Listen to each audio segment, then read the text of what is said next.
कल हमने जिस चक्रज के बारे में पढ़ा था उस पर क्वेश्चन कर लेते हैं।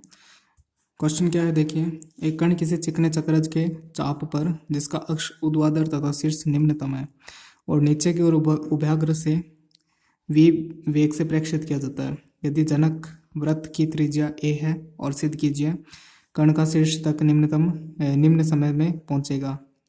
जो कण है वो शीर्ष तक निम्न समय में पहुंचेगा। तो अब देखिए इसमें क्या क्या बात बोल रहा है। हाँ, देखिए इसमें क्या क्या बात बोल रहा है वो अपन मैं आपको बता दूं। एक कण एक चिकने चक्रज पर और उसके चाप पर जिसका अक्ष ऊर्ध्वाधर है और शीर्ष निम्नतम है। जैसे कल हमने जो डायग्राम बनाया था उसी तरह का एक डायग्राम वापस बना लीजिए। अब देखिए ये जो पट्टी है यानी जो चक्रज की जो सतह है इसको अपन क्या बोल रहे हैं, चाप। ठीक है, तो इस पे कण फिसल रहा है और ये चक्रज का जो अक्ष है यानी ये वाला अक्ष है जो इसके मध्य से गुजरता है, ये कह रहा है वर्टिकल है। ठीक है, अगर चक्रज यूं रखा होता तो इसका जो अक्ष है वो हॉरिजॉन्टल हो जाता, लेकिन फिलहाल ये क्या कह रहा है, वर्टिकल है। तो कल जो हमने डायग्राम बनाया था उसमें भी वर्टिकल था और आज वाले में भी वर्टिकल है। और जो उसका शीर्ष है वो निम्नतम है। देखिए ये वाला शीर्ष हो गया इसका, और ये देखिए ये वाली अपर हो गई लाइन और ये लोअर लाइन हो गई। तो लोअर लाइन पे इसका शीर्ष है यानी मिनिमम है या निम्नतम है। ठीक है, ये नीचे नीचे है। ठीक है, अब नीचे की और उभयाग्र से v वेग से फेंका जा रहा है। ये कल जिसे अपन ने पॉइंट ए बोला था इसे अपन क्या बोलते हैं, उभयाग्र। ठीक है, उभयाग्र से v वेग से प्रेक्षित किया जा रहा है नीचे की ओर। अब यहाँ पे कण है और उसे नीचे की तरफ v वेग से प्रेक्षित कर रहे हैं अपन। ठीक है, तो यानी यहाँ पर वेग क्या हो गया, यहाँ वेलोसिटी v हो गई। अब कुछ समय बाद वो यहाँ पे पहुँच जाता है और उस समय सपोज कीजिए वेलोसिटी v हो जाती है। अब बस कल वाले में अंतर क्या है, कल वाले में अपन ने यहाँ पे इसे विराम अवस्था से छोड़ा था नीचे की ओर। ठीक है, तो कल वाले में v क्या था, यहाँ पे 0 था। ठीक है, तो कल वाला जो सूत्र प्राप्त हुआ है वो आज हमारे काम नहीं आएगा क्योंकि उसके अंदर v हमने 0 लिया था। तो बस छोटा सा अंतर है, इस अंतर को अपन कल वाले सूत्र में एडजस्ट करते हैं। तो वो देखिए कैसे करते हैं। अपन को एनर्जी इक्वेशन लिखनी होती है हर बार। क्या लिखते हैं एनर्जी इक्वेशन अपन, 1/2 mv² माइनस 1/2 mu²। ठीक है, यानी ये जो अपना प्रारंभिक वेग u है ये कितना है, कैपिटल V है। फिर अपन लिखते हैं माइनस mg। मान लो किसी समय उसकी हाइट कितनी है, माइनस यानी सेकंड सिचुएशन में जो हाइट है और फिर माइनस फर्स्ट सिचुएशन की हाइट। ठीक है, तो ये बाकी चीज़ वो की वही आएगी। तो मैं आपको बता दूं कि ज़्यादा कुछ चेंजेस नहीं होगा इसके अंदर। जैसे अपन ने ये सब लिखा था तो बस यहाँ पे अपन ने कल 0 लिख दिया था। आज अपन को यहाँ पे m कैपिटल V² यानी यू की जगह क्या आ जाएगा, कैपिटल V। बाकी कोई भी चेंजेस नहीं होगा इसके अंदर। तो बाकी देखिए अपन ने ये सारी वैल्यूज़ वगैरह निकाली थी, तो वापस अपन को टाइम वेस्ट नहीं करना। तो बाकी कुछ भी चेंजेस नहीं करना, बस यहाँ पे यू की जगह क्या करना है, कैपिटल V करना है। ठीक है, तो ये जो बाकी जो चीज़ है उसको मैं वैसा का वैसा पुट कर रहा हूँ। तो यहाँ पे देखिए क्या है, s² अपॉन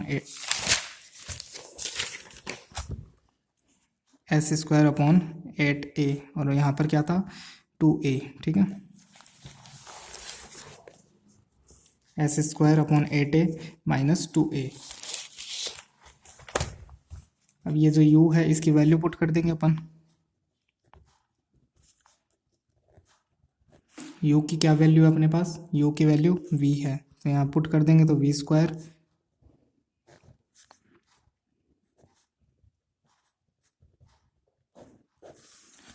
m से सारे m कैंसिल हो रहे हैं और ये जो 2 है इधर मल्टीप्लाई में आ जाएगा। तो -2g s² upon 8a minus 2a। और ये जो v² है ये माइनस का उस तरफ चला जाएगा तो कैपिटल V²। ठीक है, ये स्मॉल v²। इसमें भी अगर अपन एलसीएम लें तो ये हो जाएगा v²। देखिए एलसीएम क्या ले रहे हैं अपन, ये जो 8 है 8a है इस पूरे का एलसीएम ले लेते हैं अपन। तो देखिए या देखो पहले इसका एलसीएम ले लो एक बार। तो -g s² ये 8a से मल्टीप्लाई हो जाएगा तो यहाँ आ जाएगा 16a² और बट्टे में क्या रहेगा 8a। उस 8a को ये 2 कैंसिल कर देगा तो यहाँ क्या आ जाएगा 4a।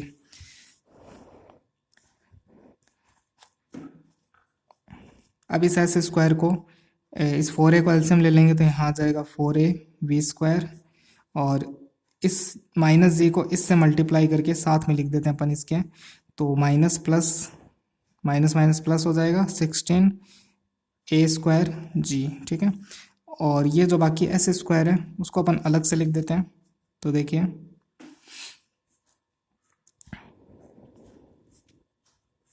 और डिवाइड में क्या आ जाएगा 4a।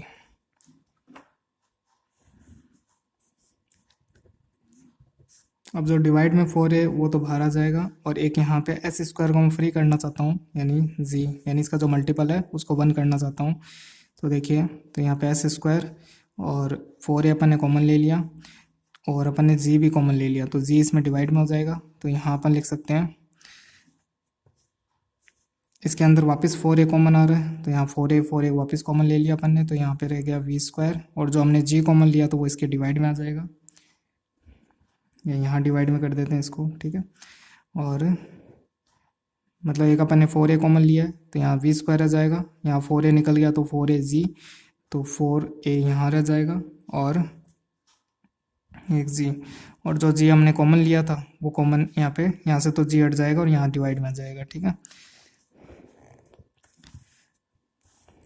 अब अपन v को रूट कर सकते हैं, तो ये आ जाएगा जी अपॉन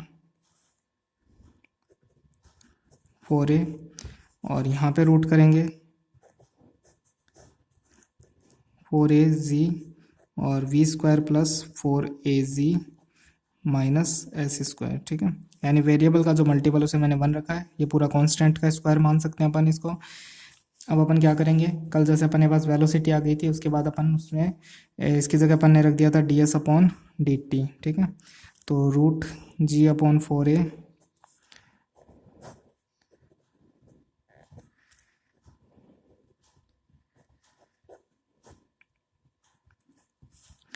फिर अपन इसको डिवाइड में कर देंगे और dt को उधर भेज देंगे, तो dt एक तरफ तो dt रह जाएगा और एक तरफ ये डिवाइड में आ जाएगा, तो ds upon root 4a g v square plus 4a जी माइनस एस स्क्वायर। ठीक है, और ये वाली जो चीज़ है इधर मल्टीप्लाई में आएगी इसके, तो ये 4a तो ऊपर आ जाएगा और g डिवाइड में हो जाएगा। ठीक है, अब जैसे जैसे ds, अब देखिए अभी तक हमने क्या किया वो बता दूँ मैं आपको।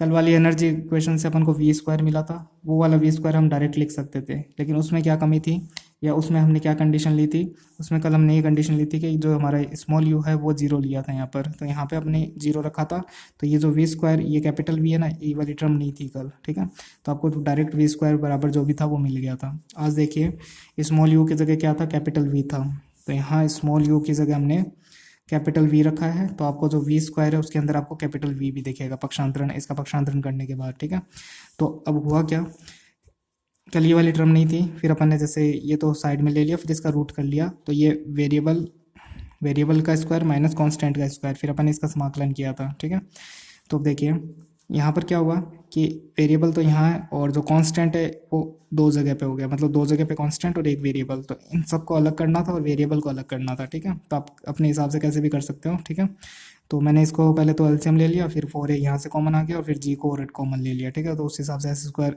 का कांस्टेंट एक रह गया, जो मल्टीपल है वो एक रह गया और बाकी कांस्टेंट हो गया। ठीक है, तो अब देखिए कल हमें वी स्क्वायर मिला था, आज भी हमें वी स्क्वायर मिला है, यानी आज वाले वी स्क्वायर में अगर कैपिटल वी आप जीरो रख दो यानी कल वाली कंडीशन आ जाएगी आपके पास। ठीक है, तो अब देखिए अब मुझे क्या पूछा आगे सवाल में, मुझे ये पूछा है कि यदि सिद्ध कीजिए कि जो कण है वो शीर्ष तक पहुंचेगा तो उसमें निम्न समय लगेगा, यानी कण यहाँ से गति कर रहा है और शीर्ष कौन सा है, ये वाला है, यहाँ तक पहुंचने में उसे कितना समय लगेगा, तो हमें ये बताना है। ठीक है, यहाँ से वो कण गति करेगा और यहाँ तक पहुँचने में उसे कितना समय लगेगा ये बताना हमें। तो अब देखिए यहाँ पे मान लेते हैं कि इस वाले पॉइंट पे t बराबर क्या था, 0 था, क्योंकि गति स्टार्ट हो रही थी, और इस वाले पॉइंट पे मान लीजिए t बराबर क्या है, t1 है, तो हमें t1 बताना है। ठीक है, इस वाले पॉइंट पे s कितना था, सारे s कहाँ से मेजर होते हैं, यहाँ से, और कल मैंने आपको बताया था ये पूरा जो s है चाप है कितना है 4a है। ठीक है। तो यहाँ पे एस कितना है, यहाँ पे एस क्या है, 0 है यहाँ पर, ठीक है। तो अब अगर आपको T1 चाहिए, यानी अब हम जो समाकलन करेंगे तो उसमें अगर अपन ये वाली लिमिट्स पुट कर देते हैं तो आपको डायरेक्ट आंसर मिल जाएगा। तो अब देखो हमारे पास dt है और इधर ds का समाकलन है। तो हमें अगर हम ये दोनों वैल्यूज़ पुट कर देते हैं, t की वैल्यूज़ तो ये पुट कर देते हैं और s की ये वैल्यूज़ पुट कर देते हैं, ठीक है। तो हमें क्या मिलेगा, हमें t1 की वैल्यू मिल जाएगी, ठीक है। और t1 क्या है, यहाँ से यहाँ तक आने में लगने वाला समय है। एक चीज़ और देखिए, जब जैसे जैसे गति बढ़ती जाएगी तो ये s तो क्या है, देखो पहले 4a था, कम हो गया, और जो t था टाइम, वो 0 था और अब बढ़ गया, ठीक है। यानी s तो क्या होता है, धीरे धीरे कम होता जाएगा, और जो समय है वो धीरे धीरे बढ़ता जाएगा, तो दोनों एक दूसरे के विपरीत है। तो यहाँ पर अपन माइनस चिन्ह यूज़ करेंगे, ठीक है। अब देखिए, इसकी लिमिट रख देते हैं अपन। इसकी टाइम की तो लिमिट है 0 से t1, और जो s है उसकी लिमिट है हमारे पास 4a से 0 तक। अब इसके पास आपके पास एक तरीका और है कि आप इसका इंटीग्रेशन कर दो, इंटीग्रेशन के बाद एक कांस्टेंट मिलेगा, फिर उस कांस्टेंट की आप प्रारंभिक जो कंडीशन है, इनिशियल कंडीशंस है, वो रखो तो आपको कांस्टेंट मिल जाएगा। फिर कांस्टेंट की वैल्यू पुट कर देना, फिर आप जो टाइम चाहते हो उस टाइम के अकॉर्डिंग जो एस है वो रख दो, तो आपको उस समय का उस बिंदु का टाइम मिल जाएगा, ठीक है। एक तरीका वो है, या एक तरीका है कि आपको जहाँ से जहाँ तक की यात्रा करनी है, यानी कण को गति करनी है, वो वाली लिमिट्स पुट कर दो, उस अकॉर्डिंग उसका समय मिल जाएगा, ठीक है। तो इसमें आपको कांस्टेंट वगैरह वो ज्ञात नहीं करना पड़ेगा, डायरेक्ट आप लिमिट रख के सवाल को कर सकते हो। तो ये दो तरीके अपन यूज़ करते हैं कई बार। तो अब अपन इसका समाकलन कर देते हैं। तो इसका तो इंटीग्रेशन करेंगे तो t आ जाएगा, फिर t की लिमिट्स रखेंगे t1 माइनस 0, तो यहाँ पे आ जाएगा t1, ठीक है।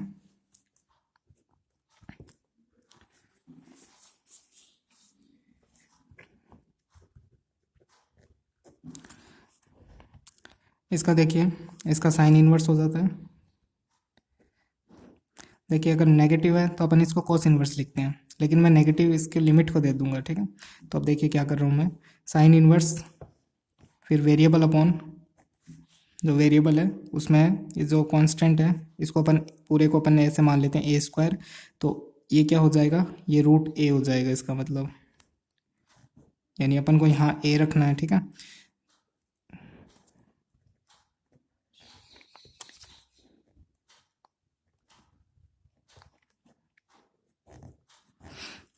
मतलब यहाँ कांस्टेंट स्क्वायर होता तब मैं वहाँ पे क्या लिखता, कांस्टेंट। अब यहाँ पे जो, यानी यहाँ पे कांस्टेंट स्क्वायर होता तो मैं क्या कर रहा हूँ, इसका रूट करके रख रहा हूँ यहाँ पे, ठीक है।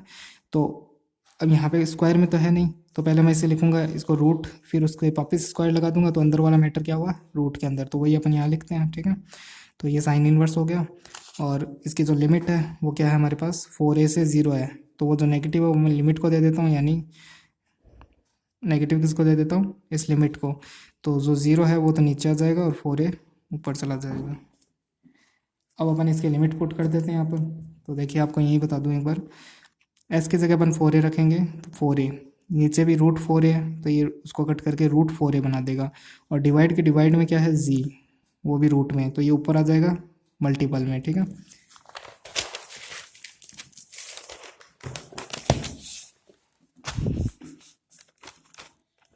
तो t1 equal to 4a upon g, इसका रूट, और इस तरफ क्या था, मल्टीपल में क्या था, साइन इनवर्स,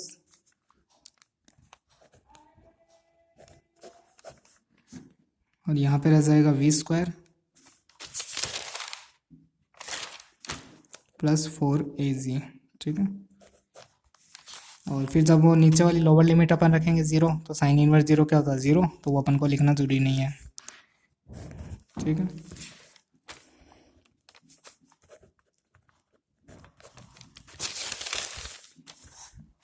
तो शीर्ष तक जो पहुंचा है, यानी जो ए पॉइंट से लेकर नीचे वाले पॉइंट तक जो पहुंचने में लगा समय t1 है, वो हमने फाइंड कर लिया है।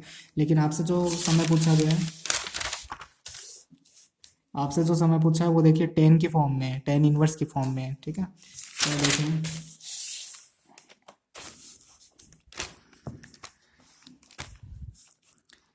एक चीज़ ध्यान से देखिए, मान लीजिए कि साइन इनवर्स है और साइन इनवर्स और ये कुछ वैल्यू है, तो बराबर में क्या आएगा, कोई एंगल, ठीक है। अगर ये साइन होता तो ये एक एंगल होता, ठीक है, लेकिन ये क्या है, साइन इनवर्स, तो इसका मतलब ये क्या है, वैल्यू है, ठीक है। और वैल्यू भी देखो अपॉन में है, यानी √4 तो क्या हो जाएगा, जैसे आप सपोज कीजिए इक्वल में क्या है, थीटा, तो इक्वल में एक बार अपन मान लेते थीटा, तो अगर मैं साइन का ट्रांसफर उधर करूँ तो साइन थीटा इक्वल टू ये हो जाएगा, तो ये हो गया परपेंडिकुलर, तो परपेंडिकुलर 4AC हो जाएगा यहाँ पर, और ये क्या हो जाएगा, ये यहाँ आ जाएगा v² प्लस 4AC। और अब हमें क्या निकालना है, हमें टेन इनवर्स निकालना है, ठीक है। मतलब इसी चीज़ को अपन को टेन इनवर्स की फॉर्म में रखना है, तो टेन थीटा इक्वल टू क्या हो जाएगा, टेन थीटा बराबर,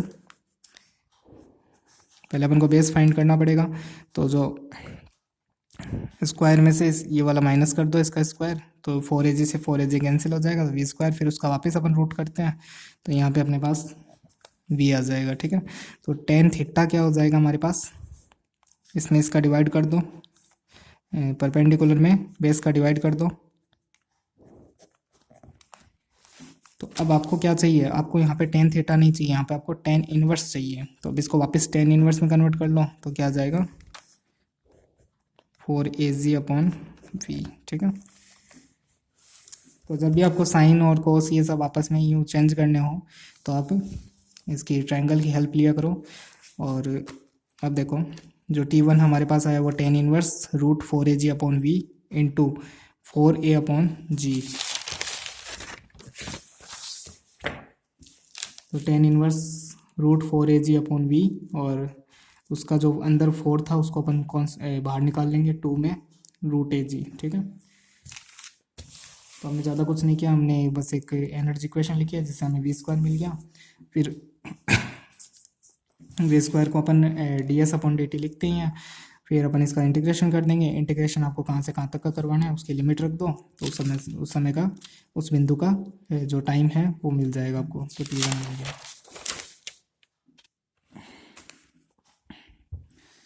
ये क्वेश्चन देखिए एग्जाम्पल 4 और छोटा सा क्वेश्चन है। एक भारी कण किसी चक्रज, और चक्रज कैसा है, उसकी अक्ष ऊर्ध्वाधर है और शीर्ष निम्नतम है, पहले वाले की तरह ही। इसके उभयाग्र से विराम अवस्था से, यानी यहाँ से कोई कण विराम अवस्था से गिरता है, यानी यहाँ पे कण ए पॉइंट पर u कितना है 0, यानी कल जो हमने सूत्र लिया था वो हम काम में ले सकते हैं, ठीक है। सिद्ध कीजिए कि कण का त्वरण, किसी त्वरण का परिणाम उसके पथ के प्रत्येक बिंदु पर g के तुल्य होता है। कण गिरता जा रहा है किसी समय पॉइंट P पर, यहाँ पर कण का जो त्वरण है वो किसके बराबर है, g के बराबर, g मतलब गुरुत्वाकर्षण, ठीक है, गुरुत्वीय त्वरण, ये हमें सिद्ध करना है। तो इस समय जब कण यहाँ गिर रहा होगा तो उस समय इसकी वेलोसिटी v होगी, त्वरण कितना होगा v/ds, तो v/ds भी लिख सकते हो आप यहाँ पर, v/ds लिख दिया, ठीक है। और वेलोसिटी के लंबवत यहाँ पे अपन क्या लिखते हैं, यहाँ पे त्वरण क्या होता है v²/ρ होता है, ठीक है। तो अब हमें तो क्या चाहिए, हमें तो जो त्वरण है उसका परिणाम चाहिए, यानी परिणामी त्वरण चाहिए, ठीक है। तो परिणामी त्वरण क्या होता है, देखो हमें क्या चाहिए, परिणामी त्वरण,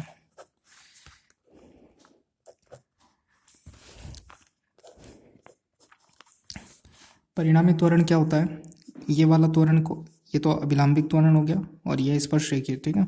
तो इन दोनों के वर्गों का योग कर लो, फिर उसका रूट कर लो, ठीक है। तो देखो ये तो क्या हो गया v/ds, इसका वर्ग कर दिया, और ये क्या हो गया v²/ρ, इसका वर्ग कर दिया, दोनों को ऐड कर दिया बीच में प्लस लगा के और रूट कर दिया, ठीक है। ये परिणामी त्वरण होता है। अब मैं इनकी वैल्यूज़ निकाल लेता हूँ, ठीक है। तो अब देखिए कल हमने ये सीखा था कि इसका जो बल है, जो इसका द्रव्यमान है m, उसको g से मल्टीप्लाई कर दो तो ये भार हो जाएगा, और इस भार की जो डायरेक्शन है,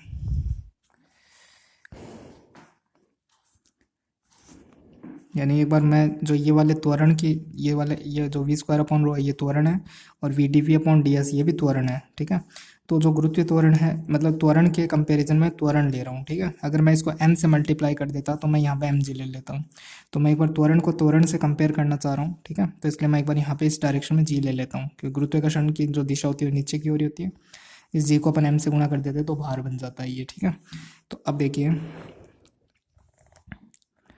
ये जो डायरेक्शन है ये अपन यहाँ पर थीटा लिख देते हैं, साई लिख देते हैं, और ये जो दिशा होती है ये किसकी हो जाती है, जी कोस साई।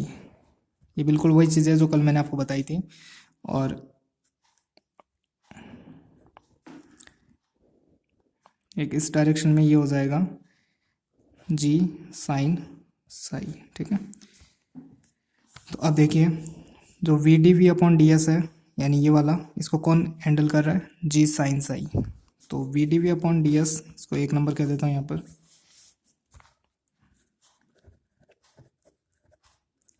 इसको कौन हैंडल कर रहा है, जी साइन साई। और एक हमें ये भी निकालना पड़ेगा वी स्क्वायर अपॉन रो। तो V square upon rho, V square की कल हमारे पास क्या वैल्यू थी,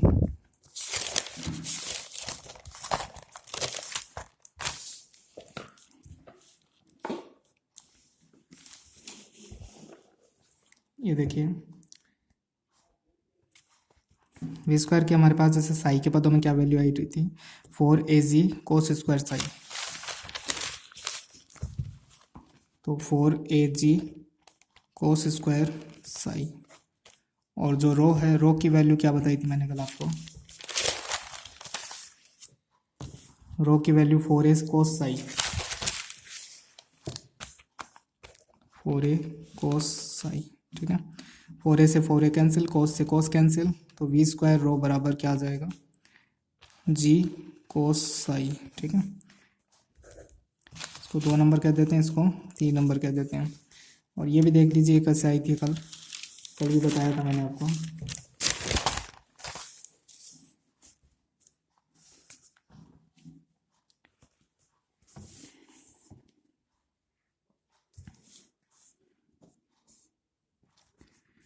ये देखिए यहाँ पे इसको अपन आगे मिलाएं तो यहाँ पे साई कोण बनता है, ये वाला साई कोण इसके और इसके बीच में वापस साई बनेगा। तो साई के डायरेक्शन में कोस साई और इसके विदाउट डायरेक्शन में क्या हो जाएगा, साइन साई, ठीक है। तो ठीक है, अपन ने इनको दोनों को कंपेयर कर लिया और इन दोनों को कंपेयर कर लिया।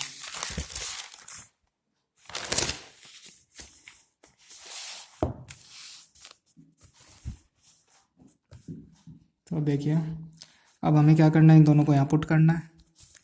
तो 2 और 1 3 का मान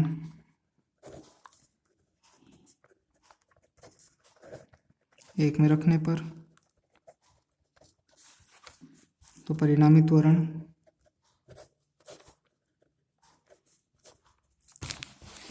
इसका स्क्वायर करेंगे तो g square sine square psi, और फिर इसका स्क्वायर करेंगे तो g square cos square psi, ठीक है। और root cos square sine square मतलब जी स्क्वायर कॉमन आ जाएगा, कोस स्क्वायर साइन स्क्वायर 1 बन जाएगा, और फिर जी स्क्वायर का रूट क्या आ जाएगा, जी। तो परिणामी त्वरण किसके बराबर है, जी के बराबर है। यानी हम ऐसे कह सकते हैं कि जब तक ये कण नीचे आता जाएगा तब तक किसी भी बिंदु पर अगर आप उसका परिणामी त्वरण नापना चाहो तो वो क्या होगा, 9.8 होगा, ठीक है। तो अपन ऐसे फाइंड कर सकते हैं इसको। बाकी अगली क्लास में देखते हैं।